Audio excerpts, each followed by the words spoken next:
Contraponto Cinema está começando. No programa desta semana vamos falar sobre o filme Maze Runner, Prova de Fogo, que é a continuidade do Correr ou Morrer. Vamos conferir o trailer. I think it's safe to say the maze trials were a complete success. It's too soon to say, but they could be the key to everything.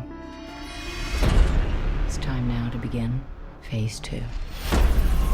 Welcome to the Scorch. The world outside's hanging on by a very thin thread. Beyond this door lies the beginning of your new lives. Hey, Thomas, we weren't the only maze. What do you remember about Wicked? I remember they sent me into the maze.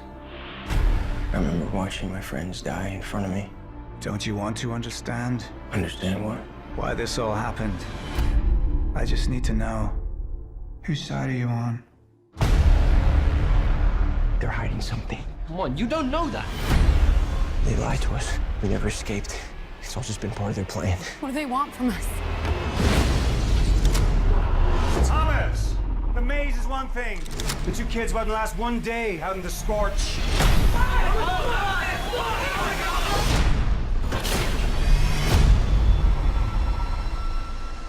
What the hell? The course of your lives will determine the course of humanity. Into light or darkness.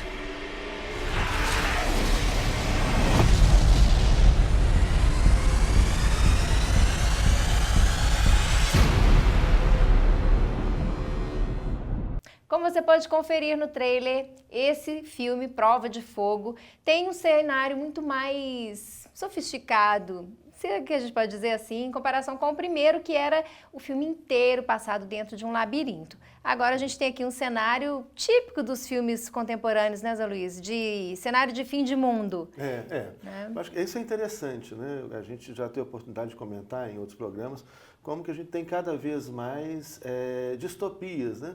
Esse mundo que vai dar errado e como que as pessoas ficarão depois da grande catástrofe. Isso tem crescido muito, talvez até pela realidade que a gente está vivendo, né, com tantas ameaças ambientais, né? Outro dia esse furacão gigante que estava lá no Pacífico, ameaçando o México, e até a gente vai vendo as notícias, parece que os filmes, né, estão se transformando gradualmente, esses filmes proféticos, distópicos, né, vão se transformando gradualmente em realidade. Está meio assustador o cenário. O filme é interessante, né, menos enigmático que o primeiro a gente não sabia muito bem, né, o porquê, o que ia dar. Agora as coisas já começam a ser mais explicadas e traz algumas questões interessantes para a gente dialogar com o telespectador. Como ele é inspirado num livro, né, numa série também, o diretor já afirmou que ele não vai manter tanta fidelidade numa determinada parte em relação à história escrita, mas que no final ele vai retomar com maior fidelidade ao livro. Agora, as pessoas que acompanham, que gostam desse tipo de narrativa, se dividiram, né? O filme tem muito mais assim de ação, uma coisa que remete um pouco àqueles filmes de zumbis, né? Mas eu acho que a gente dá para pensar em algumas coisas a partir desse filme. A primeira coisa, eu acho que é a questão da realidade, né? Como ele joga o tempo inteiro com essa ideia de não saber de que a todo momento pode haver uma reversão com relação àquilo que se acredita que é o real. Né? Então os meninos estão, e esse cenário que é muito pouco comum de filmes de fim de mundo, né? Uma cidade arrasada, um cenário urbano de completa destruição e um espaço com uma altíssima tecnologia, mas que é para poucos, né? O espaço onde há a possibilidade ainda de dar continuidade à vida e sempre essa narrativa da necessidade de proteger o que vai gerar um repovoamento, vamos dizer assim, da Terra. Eu acho né? que aí tem, então, um outro ponto de discussão também que é central nesse momento que a gente está vivendo, né, no planeta. O primeiro, essa coisa distópica, essa ameaça do fim do mundo, que as coisas vão acabar, que não tem futuro esse modelo de sociedade, de economia. E o outro lado é a questão da segurança. Né? Segurança é uma palavra recorrente nos nossos tempos. A gente pode dizer, talvez, até que a segurança é uma palavra-chave para toda a modernidade, para esses últimos 500 anos, mas agora é uma palavra muito presente. E ali tem essa questão, quer dizer, eles saem de um labirinto, são socorridos, são salvos e levados para um lugar seguro. né? E aí, de repente, esse lugar muito seguro, né, começa a se revelar para algumas pessoas que têm coragem de buscar algo mais, né? Acho que isso é muito importante para a gente pensar, né? Será que a gente não pode chamar a palavra segurança de o nome fantasia da conservação? Pois é, porque eu acho que isso, as pessoas muitas vezes estão achando que a segurança delas, ou que elas estão seguras em determinados locais, em determinado tipo de sociedade, muito policiada, muito controlada, né, que é o lugar que eles vão, e de repente eles vão vendo que esse espaço que é colocado como um espaço seguro encobre algo muito perverso, algo muito ruim. Né? E que talvez isso sirva, uma reflexão talvez sirva para a nossa sociedade. Essa sociedade, ou alguns aspectos dessa sociedade, né? Como mais segurança, mais polícia, mais controle, mais câmeras, encobre, na verdade, outros objetivos, outros interesses que são interesses, muitas vezes, ruins para a grande parte das pessoas, né? O que trazem insegurança para a grande parte das pessoas. Né? E há uma reprodução nesse futuro de destruição daquilo que levou à própria destruição. Né, que são grupos absolutamente desiguais, de um grupo pequeno que detém o poder, que detém a informação, porque sempre muito marcada por segredos, né? E aqueles sujeitos que eles não têm outra escolha, aparentemente, a não ser obedecer e se adequar às condições que são postas, né? E há sempre um discurso, uma promessa de um lugar melhor, e aqueles que se comportarem, aqueles que merecerem, serão escolhidos para irem para esse lugar melhor, né? E isso também já foi narrativa de outras histórias. De outros filmes, e mais uma vez é algo muito presente, né? Essa coisa, essa promessa, olha, tem um lugar legal onde você vai chegar, onde você vai ter mais segurança, e etc. E aí há um preço a ser pago, né? Há um sacrifício que tem que ser feito. E eu acho que é uma pergunta que o filme também nos induz a fazer para a sociedade que a gente vive. É uma pergunta que, quando a gente está falando em segurança, em mais segurança, quando a gente está falando em sacrifícios para chegar num lugar melhor, então agora é necessário a gente fazer alguns sacrifícios, é necessário passar por algumas dificuldades, mas a gente vai chegar num momento melhor. A pergunta que tem que ser feita, qual é? Essa segurança é para quem? Esse sacrifício é de quem?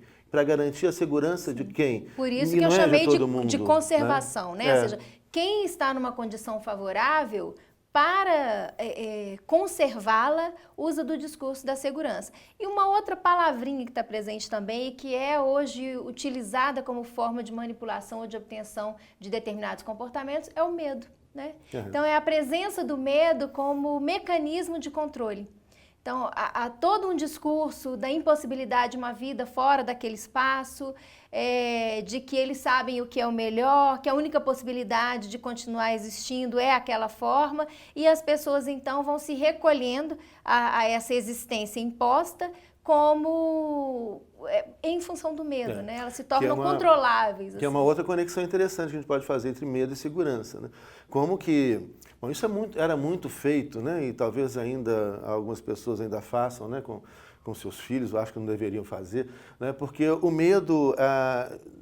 Colocar medo, né, essa coisa de colocar limite, né, e colocar medo na pessoa, seria para a segurança da pessoa. Então não vai ali porque tem um monstro, não vai ali que vai ter um bicho que vai te pegar, não vai na floresta. As histórias de crianças todas vão falando, né, vão gerando esse medo. E esse medo, na verdade, ele não traz segurança, né, porque ele perturba a pessoa, mas ele traz imobilismo, ele imobiliza as pessoas. Então ele pode ser muito confortável, é muito confortável para quem tem o poder. Ele pode ser muito confortável para os pais, ao colocar medo nos filhos, para os filhos ficarem imóveis e aí eles não terem preocupação, né? Assim como para o poder, que aí no filme um poder do Estado, um poder econômico. O Estado foi destruído, a economia foi destruída, tá? Um planeta, mas tem aquelas pessoas que têm o poder do conhecimento, que estão procurando desenvolver uma vacina para, de novo, aumentar a população da Terra, para salvar vidas. Vidas de quem, né? Sempre a pergunta.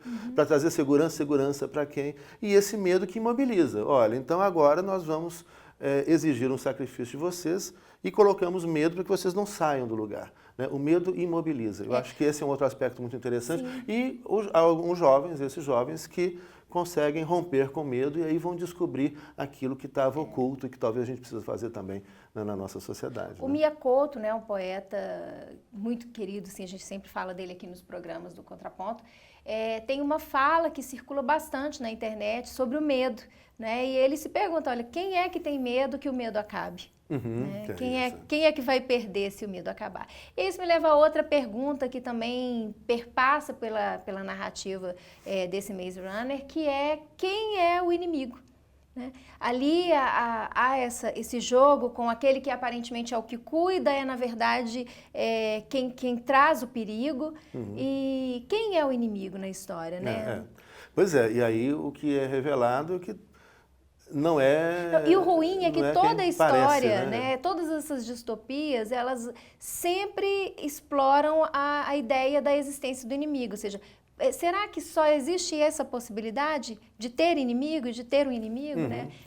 Mas isso também é muito útil, né? Essa construção do inimigo é muito útil para o poder. Essa simplificação binária, né? Do bom, do mal, do certo, do errado, né? Do amigo, inimigo. Isso é algo que os regimes autoritários, né? E que os regimes fascistas exploraram muito. Transformar esse espaço do diverso, do diferente, do espaço da política, no espaço entre amigo e inimigo. Então, mais uma vez, o filme explora isso. Como que aquilo que muitas vezes é mostrado como sendo democrático, como sendo seguro, como sendo um espaço de segurança, ele vai incentivando, e a gente vê isso muito hoje no nosso país, né? Como que a grande mídia e como parte do poder vem incentivando essa relação amigo-inimigo na política, onde desaparece o diálogo, né? E aí fica fácil exterminar ou calar a boca do outro com o qual você não concorda. Isso é muito útil ao poder também. E, mais uma vez, o filme traz isso de forma interessante. E tem outra coisa simbólica no filme que eu achei muito legal também, que é essa coisa de explorar as pessoas, mas o filme mostra, eu não vou contar aqui qual é a exploração, mas mostra uma forma de exploração radical, né? É como aquela coisa assim de tirar o sangue, né? Explorar a pessoa radicalmente. Até as últimas consequências. E essas pessoas, justamente esses que vão... ou que têm que se sentir seguros, que são os radicalmente explorados. Isso, mais uma vez, é uma menção clara à sociedade que a gente vive. Né? Como você tem muitas pessoas, né? Pessoas que são exploradas radicalmente, que tiram dessas pessoas até a sua última gota de suor, né? Seu último líquido, que vai tirando o seu trabalho, que vai tirando a paz dessas pessoas. E essas pessoas, interessantemente, vão caindo na conversa conservadora de manter o sistema que as explora, de manter o sistema que tira, que suga até o último líquido do seu corpo.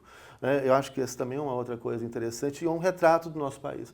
Quando a gente vê muitas pessoas aí em manifestações, etc., defendendo a manutenção desse sistema conservador que tira delas até o último líquido do seu corpo e elas continuam lá defendendo esse sistema. É interessante, é brutal, mas isso é ideológico e isso não é novo, né? Mas precisa ser discutido. Precisa ser pensado. Precisa ser pensado, Bom, o Contraponto Cinema, então, fica por aqui. Na próxima semana a gente volta com mais uma dica de cinema para você. Continue com a programação da TV Comunitária.